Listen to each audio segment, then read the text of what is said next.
Hello students, good morning to all of you. Today we are going to read chapter 4 Animal Fibers.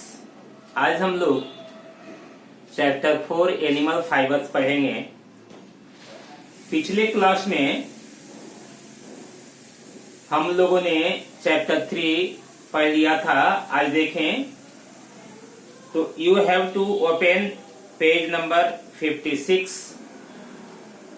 Start करें हम लोग people and clothes. देखें, in the ancient time when people live in forests they did not wear clothes. They are primitive. They eat food without cooking. But as the life get advanced, people used to wear clothes. They found techniques to make clothes. तो जैसे जैसे सभ्यता का विकास हुआ, लोगों ने कपड़ा बनाना सीखा। Ancient men understood that it was important to protect their bodies from various weather conditions like rain and cold.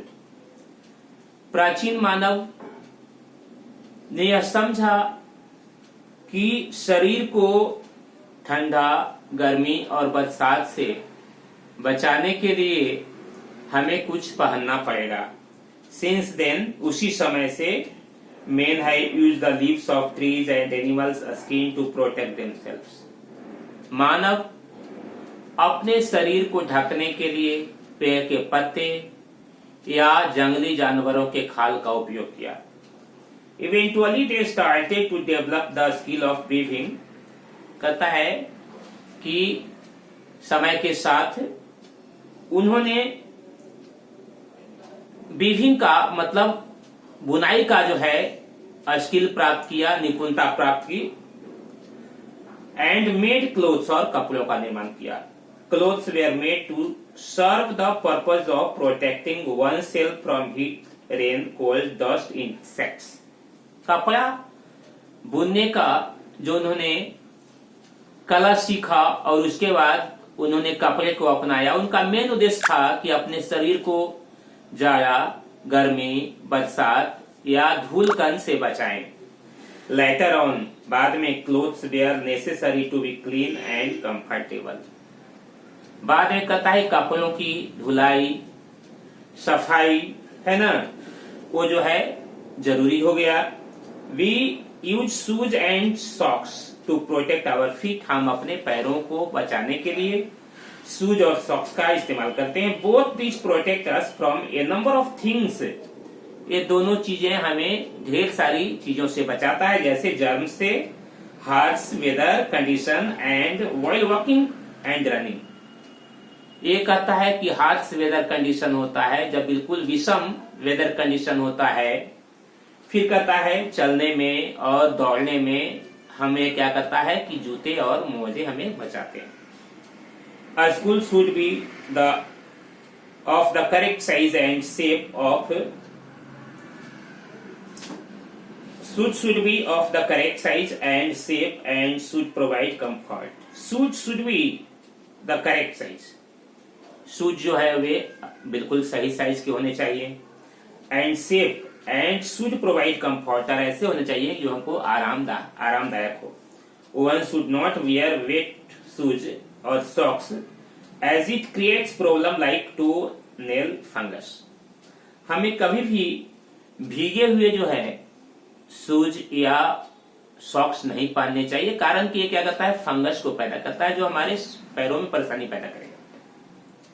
The climate we live in decides the kind of clothes. कहता है कि हमें वैसे कपड़े पहनने पड़ते हैं जिस प्रकार का वेदर कंडीशन होता है, जो क्लाइमेट होता है।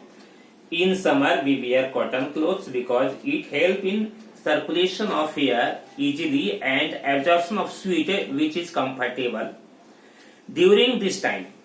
कहता है कि समर के दिनों में हम कैसे कपड़े पहनते हैं भाई, तो कॉटन कपड़े पहनते हैं, जो हमें मदद करता है किस चीज में, तो एयर को माने अंदर बाहर आने में, और करता है कि एंड एब्जॉर्प्शन ऑफ स्वेट, और जो पसीने निकलते हैं हमारे शरीर से उसको मतलब एब्जॉर्ब करने में, which is comfortable during the time, जो गर्मी के दिनों में आरामदायक होता है। Subsequently one must also wear light coloured and loose clothes.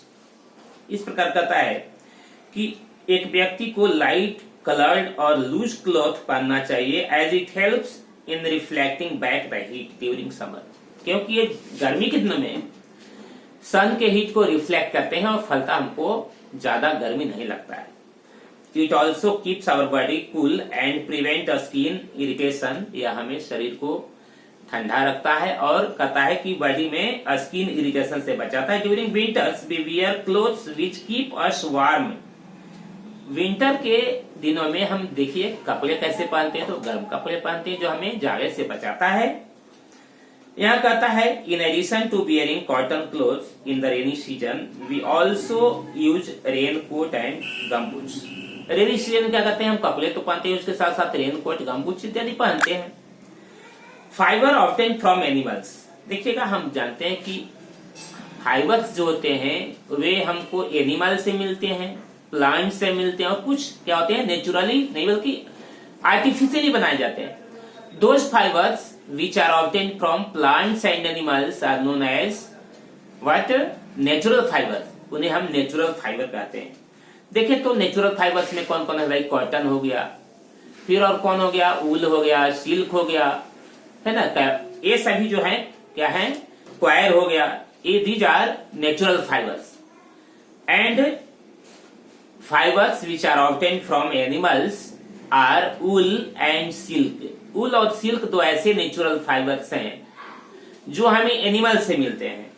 Wool types and properties, the body hair of the furry animals often trap a lot of hair in between the woolly fibre. देखिए जिनके रोएदार बाल होते हैं जिन जानवरों के, है ना, उनके कहता है कि इन फाइबर्स के बीच में एयर ट्रैप होता है जो अंदर की गर्मी को बाहर नहीं आने देता और बाहर के ठंडक को या बाहर का ऑड मौसम को भीतर नहीं जानता। फलता क्या होता है कि जानवर अपने आप को ऑड वेदर से रक्षा करते हैं।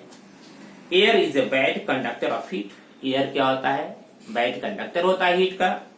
Hence this protects the body from cold and keep it warm. इसलिए कहता है कि ये क्या करता है, बॉडी को ठंडा से बचाता है और उसे गर्म रखने में मदद करता है।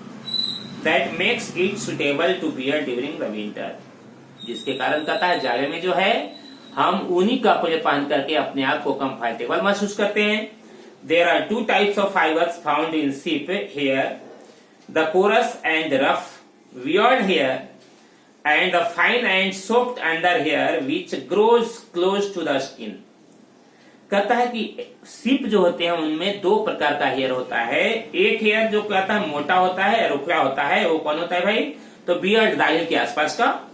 और दूसरा जो होता है वो मुलायम होता है, जो अंडर हेयर उस बाल के भीतर होता है वो मुलायम होता है, which grows close to the skin, जो उसी के साथ जो है उगा होता है। This under hair is used for making wool, ये अंडर हेयर जो है वूल बनाने के काम आता है। सम scientists have helped to breed a variety of ships that possess only the soft under hair।